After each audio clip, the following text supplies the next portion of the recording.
text. Too many parents are failing to get the help they need following the death of a child, according to a charity which is trying to provide practical and emotional support for bereaved families. Yes, it claims at least 32,000 people are waiting for counselling in Leeds alone, and fears many more don't know where to turn when the worst happens. Lisa Adlam has been to meet one couple who were helped by the charity and are now doing all they can to support its work with others. We should say you may find some parts of this report upsetting. For Rachel and Matt Cheshire, the sorrow of losing their baby daughter Lilia at birth will always be with them. They used the machine to try and find a heartbeat and they couldn't find one. We didn't really have too much time to process it because I was so far through labour. I just had to kind of get on with it. The couple, who live in Monk Fryston near Selby, had the support and love of their families to help them through the very worst. But they say the lack of professional help on offer when they left hospital was a shock. I think the thing that, was quite hard is the fact that you are just then given some leaflets. You're given a lovely box with a few items in, some teddies and candles and that kind of thing, but essentially you're given some leaflets and sent home without your child. Whilst you see everybody else wandering down the corridor, leaving hospital, it's like anything, the minute something happens, you see 10 times that in front of your face. So no, I mean, it was, for us it was, we were just then left at that point. And that's where the Leeds-based charity Charlie's Angels Centre Foundation stepped in. Staffed entirely by volunteers, it was set up by Ruth Curtis and her family after her grandson Charlie died just 19 minutes after he was born. They too felt abandoned in the weeks that followed, and say thousands of parents are experiencing the same thing. Now they offer counselling sessions, helplines and support groups to plug that gap. The ultimate aim is to build a 24-hour centre, providing all aspects of care for bereaved families.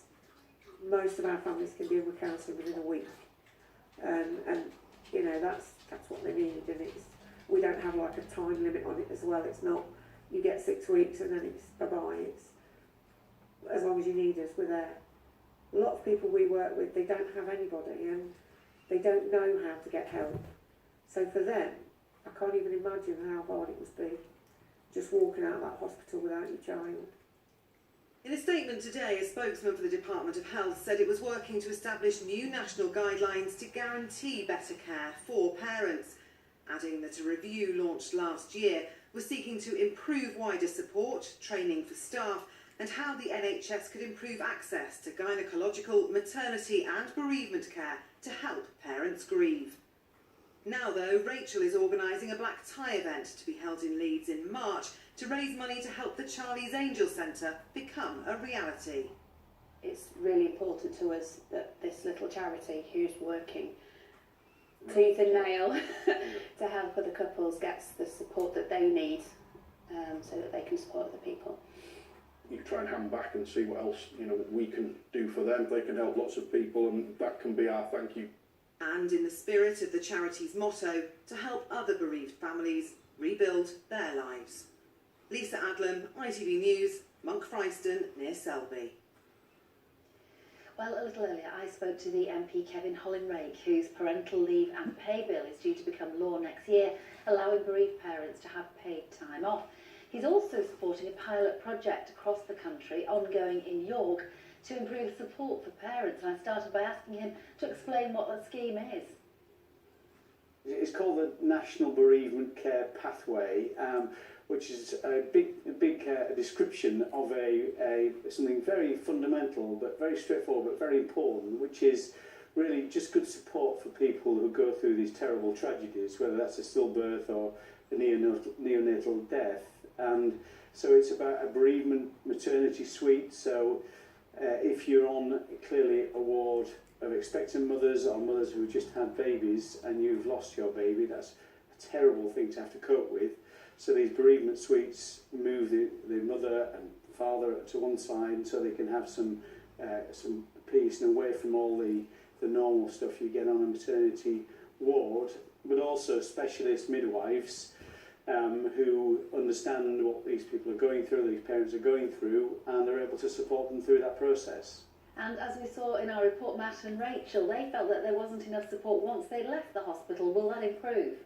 Yes, it should do, and I think it's very important that we learn the lessons. It's great, this new initiative, it's really important. I mean, I was so impressed by what's happening at York District Hospital, so impressed by the care that's been taken and the empathy and the understanding. So it's a very good point that that couple have made, and we need to learn from that and make sure we develop best practice that we can roll out right across the National Health Service. And at what stage is your bill now? When's it going to be heard? Yes, 2020, it's all gone through Parliament, it's got royal assent. They're going through now the technical processes of making sure that the employment legislation is, that employers are aware of what's expected of them. So that takes until next year, but from next year, any parent who suffers, loses a child, who's bereaved by their children, then they'll have a legal right to have 2 weeks off from next year. Okay, Kevin Hollingray, MP for Molson and Firth, thank you very much for joining us. Thank you. And if you've been affected by any of the issues raised in Lisa's report, please head to our website itv.com/calendar for more help and advice.